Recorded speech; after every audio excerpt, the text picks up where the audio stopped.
ele cai em 1 ponto percentual, que é uma queda alta, tá? O número hoje é em torno de 5, 6%. Então, cai de 6 para 5, de 5 para 4. Então, tem infinidade de trabalhos como esses na literatura, tá? Mas o último, Galindo e Miller, é a capacidade de registro de crédito de ampliar o acesso a crédito às empresas, tá? Que é um problema semelhante, como a gente viu no caso brasileiro, né? A vantagem de você conseguir ter mais informações é que, primeiro, as empresas podem investir sem precisar ter lucros passados. Se a empresa só pode investir o lucro passado, ela tem mais dificuldade de crescer.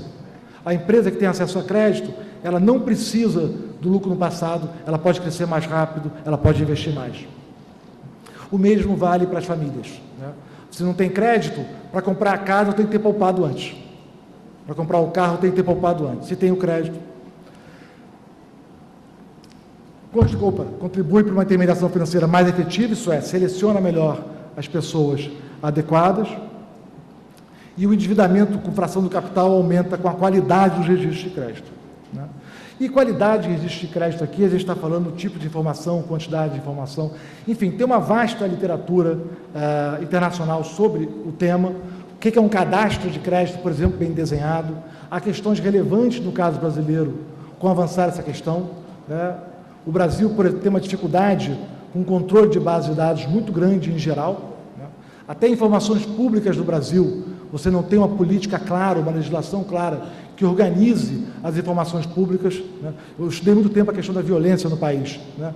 Não há uma legislação, por exemplo, que norteie, que obrigue o Estado a divulgar informações sobre um tema tão relevante quanto a violência pública.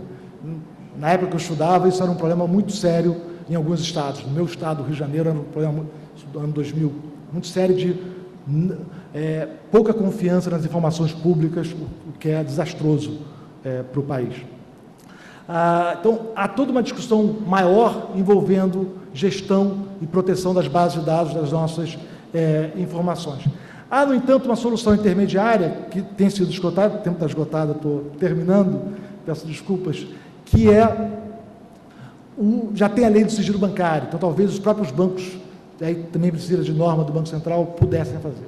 Enfim, acho que é um desafio institucional de criar uma estrutura adequada para que nós possamos, com boa regulamentação, com boa legislação, ajudar a prevenir o problema do superendividamento na sua origem. Isso é, evitar que a situação ocorra, né? E com isso, tentar evitar ter que enfrentar o dilema de Sofia de escolher qual filho vai me restar. Muito obrigado pela paciência.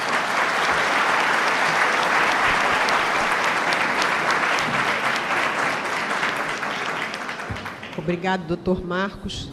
Não conseguimos fugir das planilhas e das estatísticas, afinal. Precisava de um bom economista para nos brindar com elas.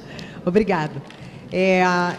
Eu vou passar imediatamente a palavra para a doutora Clarissa. Ela vai falar sobre crédito responsável no projeto de lei. Ela é juíza de Direito no Rio Grande do Sul, especialista em Direito do Consumidor pela Universidade de Coimbra, mestre em Direito Privado pela Universidade Federal do Rio Grande do Sul, coordenadora do Centro de Pesquisa em Direito do Consumidor da AJURES, professora da especialização em Direito do Consumidor da Universidade Federal do Rio Grande do Sul. Com a palavra.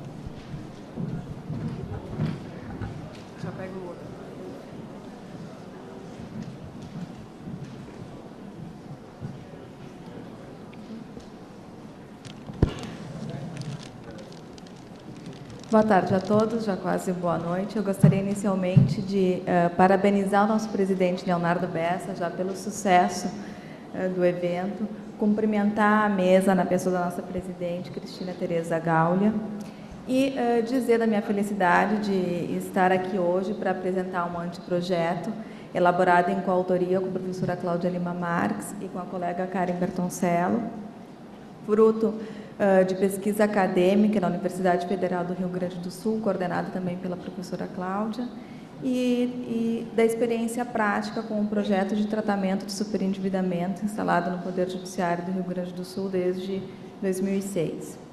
Esse tema, o crédito e o superendividamento, foi escolhido este ano pela Consumers International que congrega mais de 200 associações de consumidores em vários países, como mais importante na defesa do consumidor na América Latina.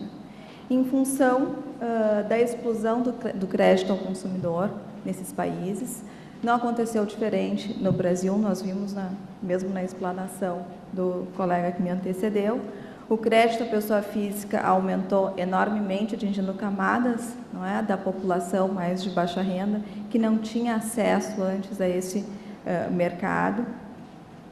E essa expansão bastante grande, essa explosão do crédito ao consumidor, pessoa física, sem uma regulamentação suficiente, ela não se dá sem que surjam casos de superendividamento, que o professor Pezan denominou, explicou que são as situações em que o consumidor, pessoa física de boa-fé, se vê impossibilitado de pagar o conjunto das suas dívidas sem prejuízo das suas despesas, do seu sustento e da sua família. Não é?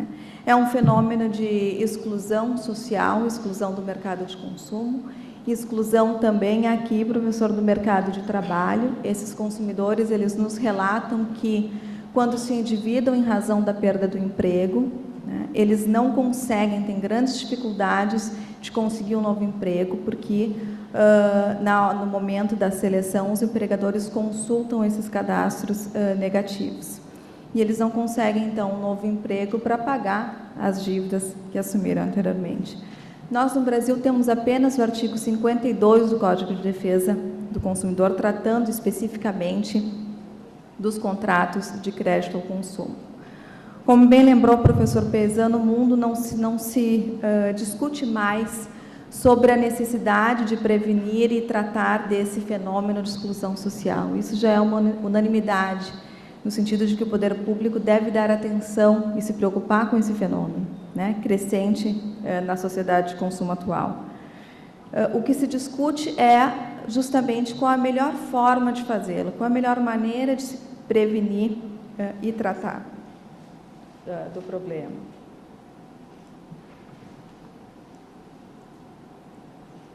Bem, inicio apresentando, então, algumas características dessa lei especial.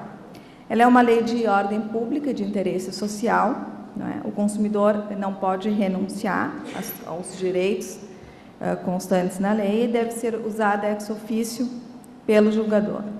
Ela se aplica, como eu referi, a situações de superendividamento dos consumidores, pessoas físicas e de boa-fé, né, oriundas de contratos de consumo celebrados no Brasil.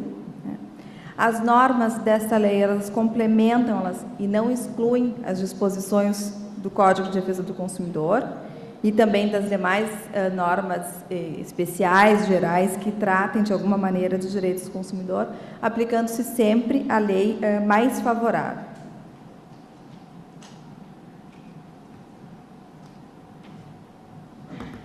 Ela estabelece direitos básicos do consumidor, como o direito a receber informação, a ser protegido contra a publicidade abusiva e enganosa, de ser protegido contra a concessão irresponsável do crédito, facilitação da renegociação global das suas dívidas, e é orientada pelos princípios da dignidade, vulnerabilidade, registrando aqui que o consumidor de crédito é um consumidor, conforme a doutrinadora francesa Nicole Chardin refere, duplamente vulnerável, porque é consumidor de uma mercadoria ou de um serviço e, ao mesmo tempo, consumidor de crédito.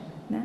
A lei também orienta com base nos princípios da boa-fé, lealdade, bons costumes, função social, oralidade, simplicidade, informalidade, economia processual e celeridade. Bom, a lei, a gente pode dizer que ela possui dois eixos principais. O primeiro se concentra na prevenção do superendividamento, que é o que coube aqui a me apresentar, e o segundo relativo ao tratamento do superendividamento, que em seguida vai ser apresentado pela colega Karen.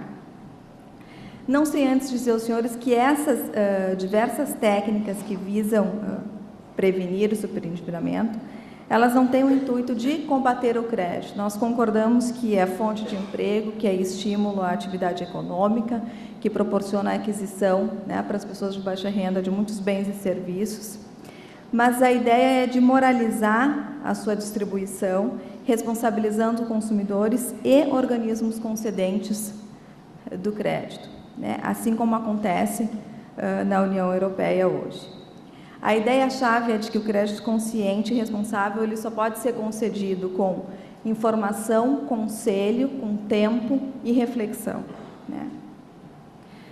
Procuramos estender ao máximo, né, o período pré-contratual, vamos dizer assim, preparando o consumidor para uma escolha verdadeiramente racional, para que ele, recebendo as informações, sendo aconselhado, ele tenha conhecimento de causa para decidir sobre a real necessidade, a conveniência e a oportunidade de celebrar aquele contrato, ciente dos riscos da contratação e também do impacto, né, daquele contrato, daquele compromisso no seu orçamento doméstico. O dever de informação, ele se desdobra em várias atuações, em vários deveres que são atribuídos, então, ao fornecedor de crédito. Ele deve dar ao consumidor, de forma exata e completa, todas as informações relativas ao crédito principal ou acessório, como identificação e endereço do fornecedor de crédito, montante total desse crédito, juros, número, periodicidade das prestações, entre outras que são exigidas já pelo Código de Defesa do Consumidor. Mas não é suficiente, né, que o fornecedor repasse ou transmita essas informações de maneira objetiva ao consumidor. Nós exigimos no anteprojeto, vamos dizer assim, que essa informação seja devidamente tratada também, utilizando a expressão de Nicole Chardin, quer dizer, o fornecedor deve dar essas informações, mas explicando de forma clara, né, as características do produto que ele oferece, considerando a condição pessoal deste consumidor. Quer dizer, se é uma pessoa de idade avançada, se é uma pessoa que tem algum problema de saúde, alguma dificuldade especial, enfim, deve explicar, por exemplo, as consequências do pagamento do mínimo no cartão de crédito.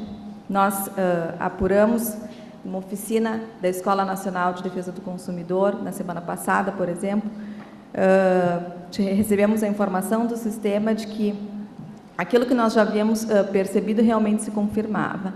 A maior parte dos consumidores que recorreram, por exemplo, aos PROCONs, enfim, com problemas relacionados ao cartão de crédito, desconhecia as consequências do pagamento do mínimo. Quer dizer, eles não sabiam que ao pagar o mínimo da fatura, o restante seria financiado, tampouco sabiam os juros ou quais os encargos ficariam responsáveis, né?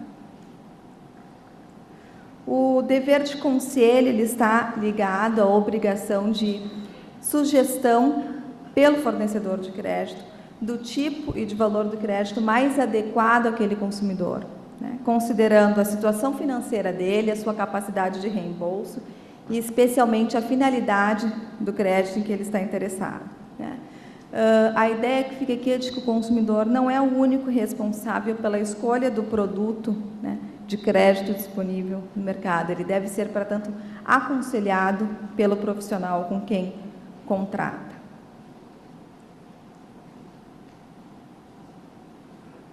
Essa ideia de cooperação, ela fica mais clara ainda quando nós falamos do princípio do crédito responsável, hoje na ordem do dia na Comunidade Europeia. É um princípio que está presente na Diretiva de 2008, que regula os contratos e harmoniza os contratos de crédito ao consumidor. E já antes da diretiva presente na doutrina e na jurisprudência francesa, ela está ligada à obrigação de fornecedor, antes ainda da celebração do contrato de crédito, de avaliar se o consumidor está ou não em condições financeiras de respeitar as obrigações decorrentes daquele contrato, né? Para tanto, ele pode consultar a base de dados de acordo com a legislação, de acordo com o que a legislação permite, e requisitar do próprio consumidor as informações necessárias, inclusive sobre os compromissos em andamento, quer dizer, sobre os contratos de crédito que ele já teria firmado, né, para avaliar quão comprometida estaria já a renda desse consumidor. Quando nós falamos em crédito responsável,